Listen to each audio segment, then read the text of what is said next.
ആർ.ബി. സനൂപുണ്ട് തിരുവനന്തപുരത്ത് നിന്ന് കൂടുതൽ വിവരങ്ങളുമായി. സനൂപ്, പുലർച്ചെ 1 മണിക്ക് ശേഷമാണ് അദ്ദേഹത്തിന്റെ മരണം സംഭവിക്കുന്നത്. മൃതദേഹം ഇപ്പോൾ എവിടെയാണുള്ളത്? സംസ്കാരം സംബന്ധിച്ച കൂടുതൽ വിവരങ്ങളൊക്കെ ലഭ്യമാണോ? ഉസ്ന, വ്യാഴാഴ്ചയാണ് ഡി ബാബു പോളിനെ ഹൃദയാഘാതത്തെ തുടർന്ന് തിരുവനന്തപുരം സ്വകാര്യ ആശുപത്രിയിൽ പ്രവേശിച്ചത്. അദ്ദേഹം വെന്റിലേറ്റർ സഹായത്തോടെയാണ് ഇത്രയും ദിവസവും ജീവൻ നിലനിർത്തിയത്. ഇന്നലെ തന്നെ അദ്ദേഹത്തിന്റെ നില വളരെ ഗുരുതരമായിട്ടുള്ള ഒരു സാഹചര്യമാണ് ഉണ്ടായത്. തുടർന്ന് ഇന്ന് പുലർച്ചെ 1 മണിക്ക് ശേഷമാണ് മരണം സ്ഥിരീകരിച്ചത്. ഇപ്പോൾ മൃതദേഹം തിരുവനന്തപുരത്തെ സ്വകാര്യ ആശുപത്രിയിൽ തന്നെ സൂക്ഷിച്ചിരിക്കുകയാണ്. അദ്ദേഹത്തിന് 2 മക്കളാണുള്ളത്. അപ്പൊ അവരെല്ലാം എത്തിയതിനു ശേഷമായിരിക്കും മൃതദേഹം ബന്ധുക്കൾക്ക് വിട്ടു നൽകുന്നത്. സംസ്കാര ചടങ്ങുകൾ എപ്പോഴാണോ എന്ന കാര്യത്തിലൊന്നും തീരുമാനം വന്നിട്ടില്ല. കാരണം രാവിലെ മൃതദേഹം ഏറ്റുവാങ്ങിയ ശേഷം മാത്രമായിരിക്കും ഇക്കാര്യത്തിലൊരു തീരുമാനം ഉണ്ടാകുന്നത്. എന്തായാലും മുതിർന്ന IAS ഉദ്യോഗസ്ഥനായിരുന്നു. പലപ്പോഴായിട്ട് ഭരണരംഗത്തെ മികച്ച പ്രവർത്തനങ്ങൾക്ക് അദ്ദേഹം കാഴ്ചവെക്കാൻ സാധിച്ചിട്ടുണ്ട്.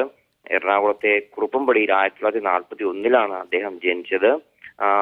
7ാം റാങ്കോടെയാണ് അദ്ദേഹം IAS പാസ്സാവുന്നതും 1964 സബ് കളക്ടറായി ജോലിയിൽ പ്രവേശിക്കുന്നതും.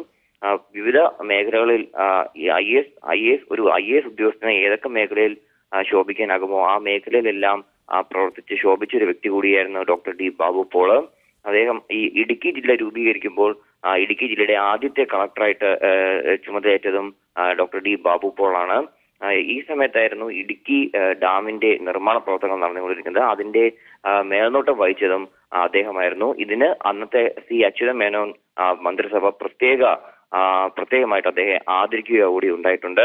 ഇതിനുശേഷമാണ് അദ്ദേഹം വിവിധ വകുപ്പുകളുടെ സെക്രട്ടറി ആവുന്നതും അതുപോലെ KSRTC MD, അതുപോലെ ടൈറ്റാനിയം പ്രോഡക്ട്സിന്റെ MD, കേരള യൂണിവേഴ്സിറ്റി സർവകലാശാല വൈസ് ചാൻസലർ തുടങ്ങിയ പദവികളിൽ എത്തുന്നത്. 1998 അദ്ദേഹം അഡീഷണൽ ചീഫ് സെക്രട്ടറി.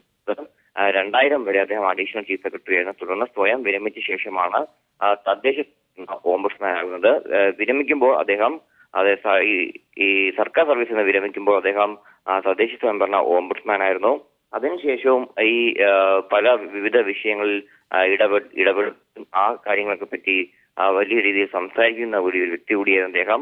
എഴുത്തുകാരനുമായിരുന്നു, പ്രഭാഷകനും ആയിരുന്നു, പണ്ഡിതൻ കൂടിയായിരുന്നു ഡോക്ടർ ഡി ബാബു പോൾ. അദ്ദേഹം 19ാം വയസ്സിലാണ് ഈ ആദ്യമായിട്ട് ഒരു പുസ്തകം രചിച്ചത്. അത് ഒരു ഓർമ്മരംഗത്തെ പ്രവർത്തനം എന്ന പേരിലാണ് അദ്ദേഹം പുസ്തകം രചിച്ചത്. അതിനുശേഷം പിന്നെയും മലയാളത്തിലും ഇംഗ്ലീഷിലുമായിട്ട് നിരവധി പുസ്തകങ്ങൾ രചിക്കുകയുണ്ടായി. അതിൽ ഏറ്റവും തന്നെ ശ്രദ്ധേയമായത് മലയാളത്തിലെ ആദ്യത്തെ ബൈബിൾ ഡിക്ഷണറി തയ്യാറാക്കിയത് അദ്ദേഹമായിരുന്നു. ഇതിന് വിവിധ പുരസ്കാരങ്ങൾ ലഭിക്കുകയുണ്ടായി. വേദ ശബ്ദരത്നാകരം എന്നായിരുന്നു ആ പുസ്തകത്തിന്റെ പേര്. ഇതിന് ഒരുപാട് പുരസ്കാരം ലഭിക്കുകയുണ്ടായി. 2000 കേരള സാഹിത്യ അക്കാദമി പുരസ്കാരവും ഈ പുസ്തകത്തിന് ലഭിക്കുകയുണ്ടായി. ഏറ്റവും ഒടുവിലായിട്ട് അദ്ദേഹം കിഫ്ബിയുടെ ഭരണസമിതി അംഗമായിട്ട് പ്രവർത്തിച്ചു. അതിനോടൊപ്പം തന്നെ പ്രളയശേഷമുള്ള കേരള നിർമ്മാണ പ്രവർത്തനങ്ങളുടെ മെന്ററായിട്ടും ഉപദേശകനായിട്ടും അദ്ദേഹം പ്രവർത്തിക്കുകയുണ്ടായി. ഏറ്റവും അവസാനമായിട്ട് പങ്കെടുത്തത് BJPയുടെ തെരഞ്ഞെടുപ്പ് ഓഫീസ് ഉദ്ഘാടനത്തിന് അദ്ദേഹം ഏറ്റവും ഒടുവിലായിട്ട് പങ്കെടുത്ത പരിപാടി. എന്തായാലും ഇന്ന് പുലർച്ചെയോടെയാണ് അദ്ദേഹം അന്തരിച്ചത്. സംസ്കാര ചടങ്ങുകൾ ഉടൻ തന്നെ തീരുമാനിക്കും. IAS ഉദ്യോഗസ്ഥനായും എഴുത്തുകാരനായും പ്രഭാഷകനുമായെല്ലാം തിളങ്ങിയ ബഹുമുഖ പ്രതിമയായിരുന്നു ഡി ബാബു പോൾ. സനൂപ്, അദ്ദേഹത്തിന്റെ മൃതദേഹം പൊതുദർശനത്തിന് വെക്കുന്നത് സംബന്ധിച്ചുള്ള വിവരങ്ങൾ ലഭ്യമാണോ? അത്തരത്തിലുള്ള ഈ സംസ്കാര ചടങ്ങുകളുടെ കാര്യങ്ങളൊന്നും തീരുമാനിച്ചിട്ടില്ല. മൃതദേഹം ബന്ധുക്കൾക്ക് വിട്ടു നൽകിയ ശേഷം മാത്രമേ അവരായിരിക്കും ഇക്കാര്യത്തിൽ ഒരു തീരുമാനം എടുക്കുന്നത്.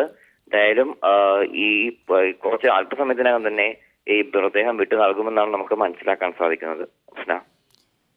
മുൻ അഡീഷണൽ ചീഫ് സെക്രട്ടറിയും എഴുത്തുകാരനും പ്രഭാഷകനുമായ ഡി ബാബു പോൾ അന്തരിച്ചിരിക്കുന്നു. പുലർച്ചെ 1 മണിക്ക് ശേഷമായിരുന്നു അദ്ദേഹത്തിന്റെ അന്ത്യം. ഹൃദയാഘാതത്തെ തുടർന്ന് ചികിത്സയിലായിരുന്നു. ആർ.ബി. സനൂപാണ് വിശദാംശങ്ങൾ നൽകിയത്.